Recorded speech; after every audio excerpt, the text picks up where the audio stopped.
Hello everyone, I hope all are feeling well. जैसा कि हमारे पीछे पिक्चर दिख रहा होगा, आज जो है 15 जनवरी, जो कि फिलहाल मकर संक्रांति के लिए जाना जाता है। ऐसे कैलेंडर में देखेंगे तो 14 जनवरी को जो है मकर संक्रांति जाना जाता है, परंतु कुछ जगहों पे 15 जनवरी को मनाया जा रहा है, कुछ जगहों पे 14 जनवरी को मनाया जा रहा है। ठीक है, तो इसमें हम लोग देखेंगे कि आखिर मकर संक्रांति जो है हम लोग क्यों मनाते हैं। चलिए यहाँ पे शुरू करते हैं और इसके साथ हमारी कोशिश रहेगी आपको बताने के लिए कि आखिर मकर संक्रांति जो है हम लोग क्यों मनाते हैं।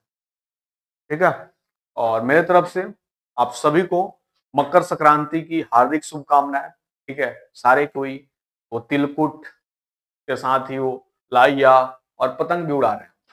चलिए यहाँ पे जानते हैं हम लोग आखिर मकर संक्रांति जो है क्यों मनाते हैं।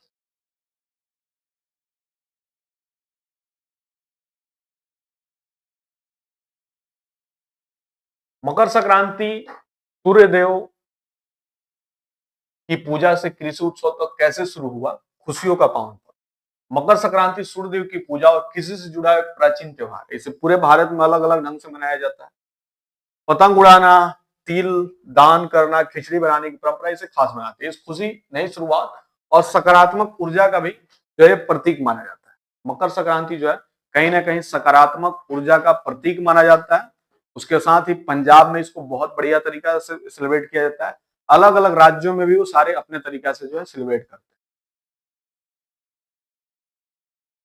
भारत में त्योहार केवल खुशियां मनाने का मौका नहीं, बल्कि हमारे जीवन, परंपरा, प्रकृति से भी हमें जोड़ते हैं। हर त्योहार का अपना एक खास इतिहास है, कहानी होती है। जैसे होली की बात करें, दीपावली की बात करें, छठ की बात करें, इसी प्रकार से जो है इसका भी कुछ ना कुछ अपना खास रूप है।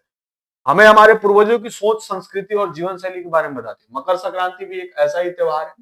यह केवल एक धार्मिक और पारंपरिक दिन नहीं, बल्कि सूर्य की गति और कृषि से जुड़ा एक महत्वपूर्ण दिन है।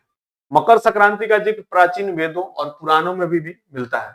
इसे मुख्य रूप से सूर्य देवता के समान में बनाया जाता है, और यह दिन बताता है कि सूर्य राशि में मकर में प्रवेश कर रहा है और अब दिन बड़े होने लगते हैं। यानी कि मकर संक्रांति के बाद कहीं ना कहीं दिन जो है अपने आप जो है बड़े होने लगते हैं। और पुराने समय में किसान इन दिन अपने खेतों में नई फसल की शुरुआत का संकेत मानते थे।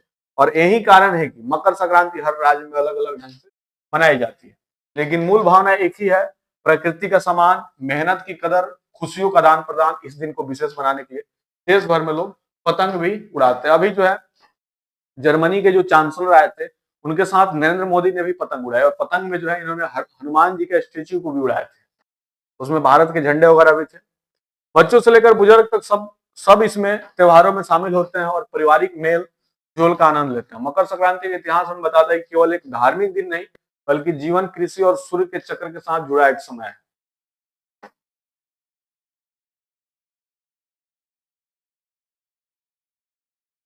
मकर संक्रांति के इतिहास और उसके महत्व के बारे में जानते हैं। किसी भी चीज की शुरुआत कैसे हुई है, तो वो जानना बहुत ज्यादा इंपॉर्टेंट है।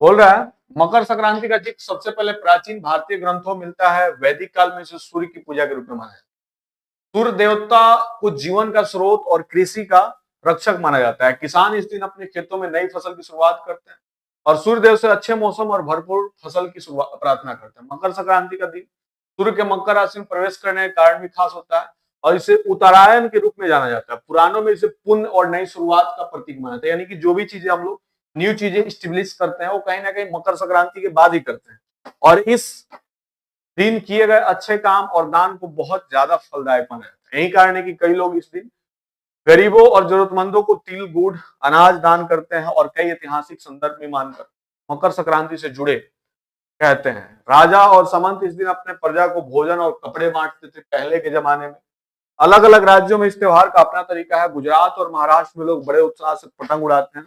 पंजाब और हरियाणा में खिचड़ी और लड्डू बनाने की परंपरा है, और तमिलनाडु में थाई पोंगल के रूप में मनाया जाता है। हर राज्य में अलग अलग नाम तरीके हैं, लेकिन सूर्य देव की पूजा और खुशियों का दान प्रदान सभी जगह समान है। ठीक है, सबसे पहला मकर संक्रांति से जुड़ी प्रमुख परंपराएं की बात करें, इसमें पहली परंपरा क्या आती है? पतंग उड़ाना। ठीक है, दूसरा जो आता है तिल और गुड़ का जो है प्रसाद खाना, ठीक है। और इन सारी चीजों की वजह से जो है बहुत ज्यादा खास बन जाता है। उसके बाद आता है स्नान और दान करना। लोग जो है स्नान करके चावल वगैरह दान करते हैं। खिचड़ी और हलवा भी यहाँ पे लोग खाते हैं काफी बढ़िया से, और पतंग उड़ाया जाता है। पीछे पिक्चर दिख रहा है। आध्यात्मिक महत्व की बात करें मकर संक्रांति के बारे में, तो मकर संक्रांति का केवल भौतिक गतिविधि तक सीमित नहीं है। इसमें जो है यह आत्मा और जीवन के बदलाव का प्रतीक, गुरु की नई दिशा में यात्रा हमें याद दिलाती है कि हर कठिनाई के बाद उजाला और नई शुरुआत है। लोग इस दिन ध्यान और प्रार्थना करते हैं और अपने जीवन में नकारात्मक को दूर करने और सकारात्मक ऊर्जा को अपनाने के लिए भी इसे मनाते हैं, ठीक है। तो आप लोग भी मकर संक्रांति मनाइए, और मेरे तरफ से आप सभी को फिर से मकर संक्रांति की हार्दिक शुभकामनाएं। और जीवन में जो है फिर से जो है आज से नई चीजें, नई शुरुआत, नई ऊर्जा के साथ काम करें। मिलते हैं ऐसे ही कोई फिर से नया वीडियो।